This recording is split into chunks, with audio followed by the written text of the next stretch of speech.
Jackie, and welcome back for this iconic 90s bombshell look inspired by Pamela Anderson. I hope you guys like this one. It was a very fun transformation to do, and I'm wearing this amazing wig by Raquel Welch. So they sent this over to me and I've pinned it all up, really elevated the look. So I hope you guys enjoy, and everything that I use will be linked down below. And this makeup look was created by Alexis Vogel. She's a celebrity makeup artist, and she created Pamela's look, and she called it the baby Bardot. So I went very Bardot on my eyes, and I hope you guys have fun watching.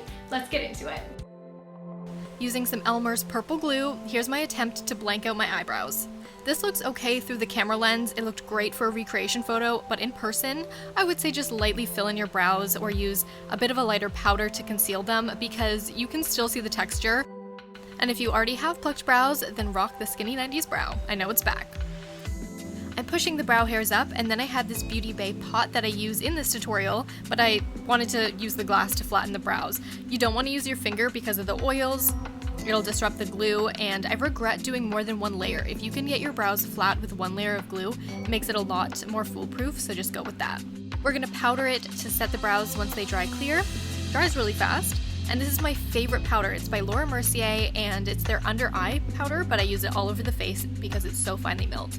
One of my favorite primers is Wonder Glow by Charlotte Tilbury. It's hydrating, leaves my skin feeling bouncy, but it's not a super thick formula. I love that it leaves a glow. And I'm going to use concealer to try to block out my dark brows. This is Too Faced Born This Way, and it's the highest coverage concealer I have, patting lightly over my brow, and it worked pretty well.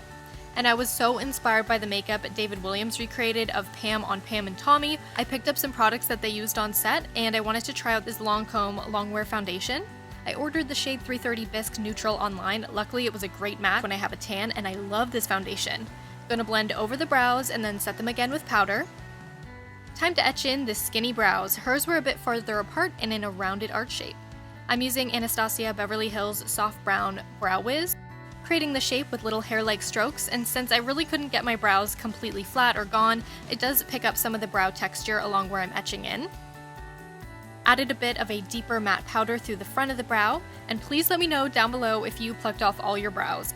I was born in '95, so I really don't remember Pamela Anderson from my childhood at all. I guess I was pretty sheltered. I didn't know what Baywatch was, but skinny brows were all the way through high school for me, and they really changed the way you look. I definitely prefer full brows on me, but with this look, honestly, I love the skinny brow. On Pam and Tommy, they used Makeup Forever Ultra HD Invisible Cover Cream Foundation Palette, wow, that's a mouthful, to highlight and contour, but I'm going to use my favorite Too Faced concealers again. As I mentioned, they're very high coverage, but they do blend into any foundation really well. I don't want to look super heavy, a little does go a long way. Luckily, this brush is picking up some of the extra product that I put down. And this was right before I dropped my Kevyn Aucoin Sculpting Powder. I have broken this high-end makeup product every single time I've bought it. It's the only product I keep breaking. And with Pam, she has high cheekbones. And for the nose, I'm bringing the lower part of the nose downwards and creating a similar tip. It's kind of a heart shape on the lower tip and a very straight, strong bridge. Here's a photo I was referencing, and something that I really loved about the makeup artist on Pam and Tommy is that they went for a transformation that was clearly Pam, but not a caricature where it's really distracting from the scene. So that's what I try my best to do with character transformations. I kind of focus on the aspects that I have that are similar to them, do some mild contouring, usually just the nose and cheekbones slightly, and I love how many makeup transformations that we're seeing in pop culture. I think it's so cool. And the two blushes I picked up are from Stila. I got the shade Patina, which is a coral peach cream, applying higher up the cheekbones, giving a glow. And then with Peony, which is a brownish rose, I'm applying that under to give a bit more color, and literally every product that I picked up from the article I'm referencing, I'm in love with. We're using the Too Faced Lip Injection Maximum Plump Gloss. Pam's upper lip was really full, and then my bottom lip is full, but my top is quite a bit smaller. So I'm going to apply over the edges of my natural lip to kind of puff them up. And when you first apply this, you don't really see a difference, but then in a couple minutes, I mean, hopefully you can tell just there, I feel like they really plumped up. Pam has worn a whole bunch of different looks, but as I mentioned, Alexis Vogel, who sadly passed away in 2019, is an iconic makeup artist who created Pam's look. And I was mostly inspired by this picture of a Playboy cover, but I'm also referencing this photo shoot with Tommy Lee where her eyes are closed and it has a very Bardot shape. So I wanted to incorporate that in, and those were my influences. And taking this Beauty Bay gel eyeliner, this is the shade Cowboy, on an angled brush, I'm creating that Bardot inspired cut crease, but I'm gonna cheat my look and make my eyes and lid a bit smaller. My eyes are very big and round, so no matter what I do with celebrity tutorials, I kind of look like a googly-eyed version of them at the end, but I still wanted to try to slim down my eye shape. So this is how I did it, kind of cut down on my lid and then connected it to my natural lash line.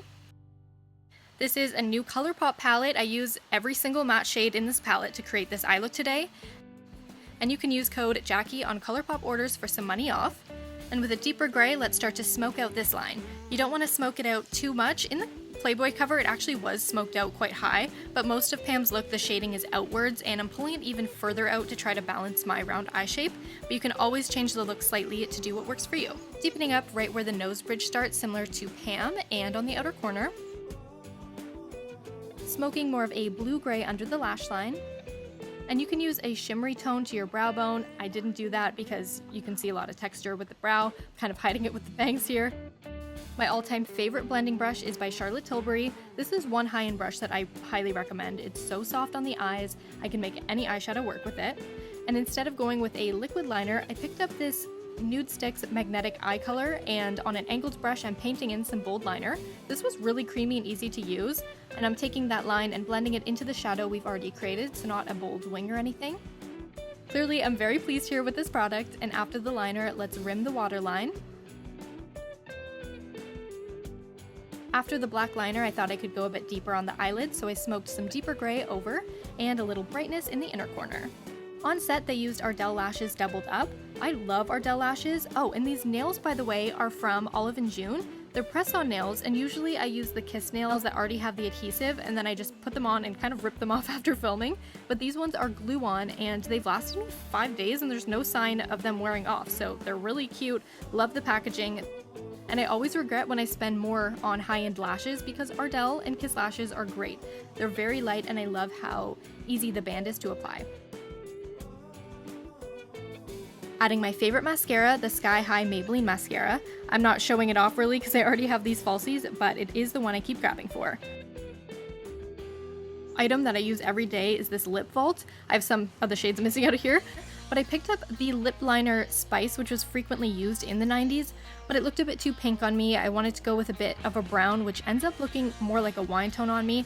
I find lip liners are tricky because they really do look different on everybody. Blended 2 lip glosses. This one is by Too Faced and it's bronzy and sparkly. I've applied that on the outer corners, and then with the NYX very bubbly pink gloss, this one also smells like bubblegum, felt very 90s and early 2000s to me. And wine tones and browns were really popular in the 90s, but Pam rocked a lot of different pinks, and there was usually a contrast between her lip liner and lip color. I'm going to use the Pillow Talk highlighter, and these highlighters are some of my all-time favorites. I've never found a dupe, but my friend Michaela from Australia sent me a clip of a drugstore item that they have over there. So hey, if you're watching from Australia, definitely check out the product on screen. Also, if you were a teen in the 90s or an adult and you had a favorite makeup product, please let me know down below. I would love to read your comments.